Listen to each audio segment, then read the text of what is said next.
Hello বন্ধুরা, আমি ইঞ্জা। আপনারা দেখছেন ইঞ্জা কিচেন ব্লগে আপনাদেরকে সকলকে স্বাগতম। আজকে চলে এসেছি নতুন একটি রেসিপি ভিডিও নিয়ে। রেসিপিটি হতে চলেছে, আপনারা টাইটেল আর থাম্বনেল দেখে তো অবশ্যই বুঝতে পেরেছেন। তো চলুন দেখা যাক আজকের পালক পনির কেমন হতে চলেছে। যে পালক পনির একটি ভেজ খাবার, তো আজকে শুধু এটা ভেজিটেরিয়ানদের জন্য না, আপনারা সকলে বাড়িতে তৈরি করতে পারেন, ট্রাই করতে পারেন। সত্যি খুব অসাধারণ হবে, মানে বলে বোঝাতে পারবো না আপনাদেরকে। তো অবশ্যই ট্রাই করে দেখতে পারেন, খুব সুন্দর একটি সুস্বাদু রেসিপি। এটা আপনারা রুটি, নান, যে কোনো সঙ্গে সঙ্গে আপনারা ট্রাই করতে পারেন। তো অবশ্যই আমার কথা মেনে একবার আপনারা বাড়িতে ট্রাই করুন, অবশ্যই ভালো লাগবে। তো চলুন পুরো ভিডিওটি কীভাবে বানাচ্ছি অবশ্যই দেখতে থাকুন। যাওয়ার আগে আমি একটা কথা বলতে চাই, don't waste food, food is life. তো সকলকে বলবো যে খাবার অপচয় করবেন না প্লিজ। যে বাঁচা খাবারগুলো পারলে কাউকে, অনেক মানুষ আছে যারা না খেতে পেয়ে মারা যাচ্ছে, সেরকম দেখে অবশ্যই সবার বাড়ি আশেপাশে থাকে। তো বাঁচা খাবার যদি সেটুকু যদি কাউকে দিয়ে হেল্প করতে পারেন অবশ্যই ভালো। তো অবশ্যই সেগুলো চেষ্টা করবেন। তো চলুন ভিডিওটি আমরা আগে বাড়ি। বন্ধুগণ, আমরা পৌঁছে গেছি ইঞ্জার কিচেনে। তো পালক পনির বানাতে গেলে আজকে কি করতে হবে চলুন দেখি। প্রথমে একটি গ্যাস জ্বালিয়ে পাত্রের মধ্যে জল গরম করতে হবে। তো জলটা গরম খুব একটা বেশি করবেন না, হালকা একটু গরম হলে তখন এর মধ্যে পালং শাকগুলোকে আমরা এর মধ্যে দিয়ে দেবো। কারণ বেশি বয়েলড করা যাবে না, কারণ বেশি বয়েলড করলে কালারটা চলে যাবে। পালং পনিরের একটা সুন্দর একটি গ্রিন কালার হয়, সেই গ্রিন কালারটা আমরা যাতে পাই তার জন্য বেশি ফোটালে হবে না, একদম একটু হালকা বয়েলড হবে।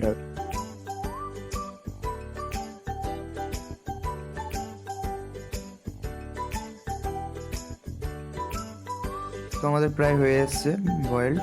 তো এরপর গরম পালংটাকে আমরা ছেঁকে নেবো একটা পাত্রের মধ্যে, এখানে এভাবে। তার পাশে একটা বরফের জল রাখবো, আইস ওয়াটারটিতে এই পালং শাকগুলোকে ডুবিয়ে তারপর ভালো করে এখানে অনেকক্ষণ ভিজিয়ে রাখবো, বেশিক্ষণ না, ভিজিয়ে রেখে এইভাবে আমরা ছেঁকে নেবো হাত দিয়ে। একটু জল থাকলে সমস্যা নেই, কারণ আমরা মিক্সার জারে যখন পিসবো তখনও একটু জল দরকার। তো আপনারাও সেম এইভাবেই ছেঁকে নেবেন।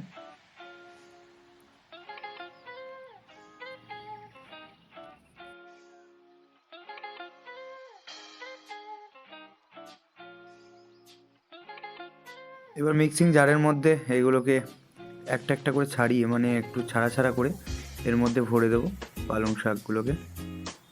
দেখতে পাচ্ছেন সুন্দর একটি কালার আছে কিন্তু। তো এরপরে একটু জল দেবো সামান্য, পিসতে একটু সাহায্য করবে। তো চলুন এবার পেশার পরে দেখি। পেশা হয়ে গেছে আমাদের, দেখতে পাচ্ছেন একদম সুন্দর একটি গ্রিন কালার আপনাদের চোখে পড়ছে। এরপরে যেটা করতে হবে আমাদেরকে, গ্যাস অন করতে হবে। তারপরে আমরা সরাসরি চলে আসবো কড়াই নিয়ে। তো কড়াইটি গরম হয়ে গেলে এরপরে তেল দেবো সামান্য এর মধ্যে। আমরা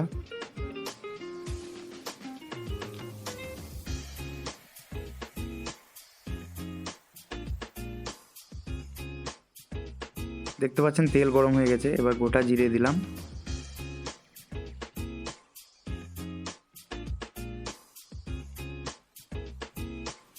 জিরেগুলোকে সামান্য হালকা ফ্রাই করে নেব তেলের মধ্যে। তারপরে যেটা দেবো আমরা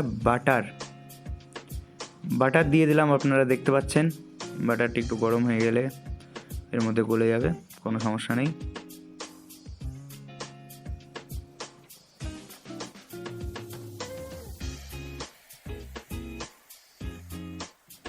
এরপরে আমরা দিয়ে দেবো এর মধ্যে রসুন কুচি,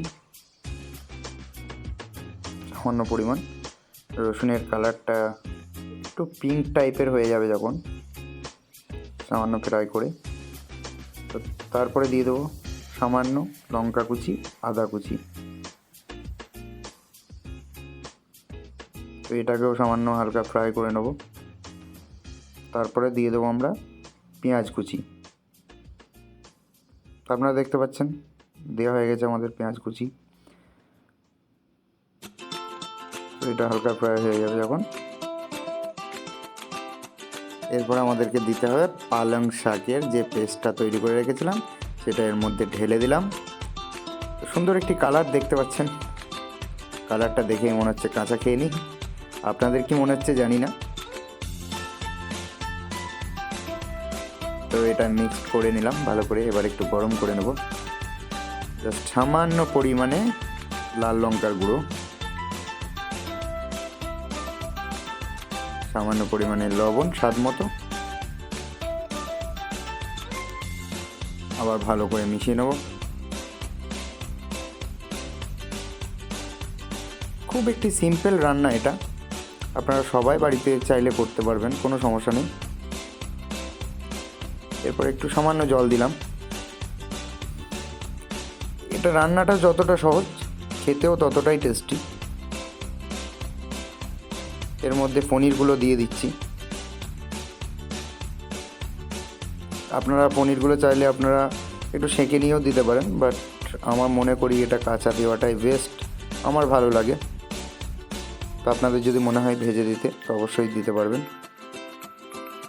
তো খুবই একটা সিম্পল রান্না যেটা আপনাদেরকে বলছিলাম, তো ততটাই টেস্টি। সবাই হয়তো ভাববে যে কোনো মশলা না দিয়ে কিভাবে রান্নাটা হয়, বাট সত্যি খুব যতটা ইজি রান্না ততটাই টেস্টি রান্না এটা। তো রান্নাটির অন্তিম পর্যায়ে আমরা চলে এসেছি। এরপরে দেবো আমরা ফ্রেশ ক্রিম এর মধ্যে। তো ফ্রেশ ক্রিমটা আমরা পুরো এটাকে রান্না করব না, ফ্রেশ ক্রিমটা জাস্ট একটু ভালো করে মিশিয়ে নিয়ে তারপর গরম করে নেবো আর কি। সুন্দর একটি লুক দেখতে পাচ্ছেন আপনারা। নান, রুটি, যে কোনো জিনিসের সঙ্গে আপনারা সত্যিই ট্রাই করবেন, অসাধারণ টেস্ট হয়।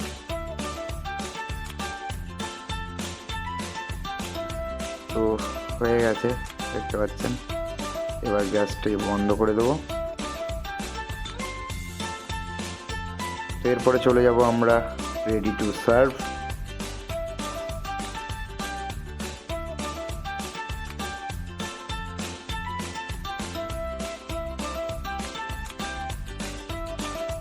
এরপরে গার্নিশিংয়ের জন্য সামান্য একটু বাটার দিয়ে দেবো উপরে, আর জাস্ট ওপর থেকে একটু সামান্য ক্রিম ছড়িয়ে দেবো।